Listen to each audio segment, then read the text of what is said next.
দর্শক, ফিলিস্তিনের পরিস্থিতি দিনকে দিন ভয়ঙ্কর হয়ে উঠছে। এখানে যুদ্ধবিরতি চলা অবস্থায় এটাকে একেবারে তছনছ করে ফেলছে ইসরায়েলি বাহিনী, এবং 3 দিনে 200-র উপর শিশু হত্যা হয়েছে। গাজা থেকে আবার গাজাবাসী যে বিধ্বস্ত ঘরবাড়িতে উঠেছিল সেখান থেকে আবার তারা সেই গাজা ছাড়তে শুরু করেছে, এবং বারবার ইসরায়েলি বাহিনী হুঁশিয়ারি করছে যে খালি করে দিতে গাজা। এমন একটা পরিস্থিতির মধ্যে তারা বিমান থেকে তো হামলা চালিয়েছে, প্রথম দিকেই তো 300-400 মারা গেছে। এখন তারা স্থল অভিযান শুরু করেছে, সেখানে প্রায় 100 জন মারা গেছে। ভয়ঙ্কর পরিস্থিতি। এখানে বলা হচ্ছে বৃহস্পতিবার পর্যন্ত 506 জন ফিলিস্তিনিকে হত্যা করেছে ইসরায়েলের সামরিক বাহিনী। এটা নাকি হামাসকে নির্মূল করতেছে। যারা মারা গেছে, এই যে 200 শিশু, এরা কি হামাসের যোদ্ধা? সারা বিশ্বে সাধারণ মানুষ প্রতিবাদ মিছিল করছে, ঝড় উঠেছে, কিন্তু ইউরোপ, আমেরিকা, এমনকি আরব দেশগুলো চুপ হয়ে আছে। তাদের কোনো বক্তব্য নেই। এমন নির্মম ভয়াবহতা, শুধু মুখেই প্রতিবাদ করছে, নিন্দা করছে, কিন্তু ইসরায়েল কাউকে তোয়াক্কা করছে না। ইসরায়েল বলছে যে সব জিম্মিকে মুক্তি দিতে হবে, আর কোনো কথা শুনতে চাই না, আর তা নাহলে তাদেরকে একদম পুরো গাজা খালি করে ফেলতে হবে। ট্রাম্প যে কথা বলেছিল যে গাজা খালি করতে হবে, সেই খালি করছে। তারা একদম নির্বিচারে গুলি করে, হত্যা করে, রক্তের বন্যা বইয়ে দিয়ে গাজা খালি করে দিচ্ছে।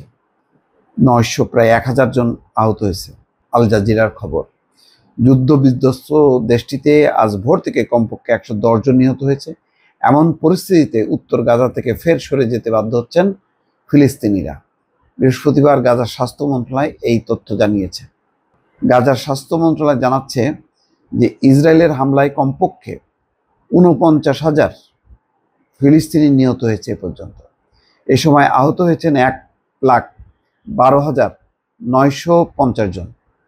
যদিও গাজার সরকারি মিডিয়া বলছেন যে নিহতের সংখ্যা 61,700 জনেরও বেশি, কারণ ধ্বংসস্তূপের নিচে হাজার হাজার ফিলিস্তিনি এখনো নিখোঁজ। ধারণা করা হচ্ছে তারাও মারা গেছেন। 2023 সালে 7ই অক্টোবর হামাসের হামলায় ইসরায়েলে কমপক্ষে 1,139 জন নিহত এবং 200 জনেরও বেশি বন্দী করা হয়েছিল। 1,100 নিহত হয়েছিল 2023 সালে 7ই অক্টোবর, আর 200 জনের বেশি বন্দী করা হয়েছিল। এই এক ঘটনার পর থেকে তারা হাজার হাজার মেরে চলছে। এদিকে অবরুদ্ধ গাজা উপত্যকায় ফের স্থল অভিযান শুরু করেছে ইসরায়েলি সামরিক বাহিনী। তেল আবিব বলেছে ফিলিস্তিনিদের জন্য এটাই শেষ সতর্কবার্তা, যাতে তারা জিম্মিদের ফেরত দেয় এবং হামাসকে ক্ষমতা থেকে সরিয়ে দেয়।